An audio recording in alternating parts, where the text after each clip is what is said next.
Hello everyone, good morning, Sri Radhe Radhe. Welcome to SSC English. Today I am going to tell you another interesting story.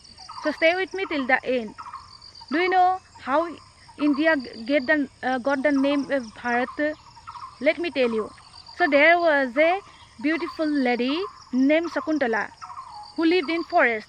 One day King Dushyant visited that forest. Later they fell in love.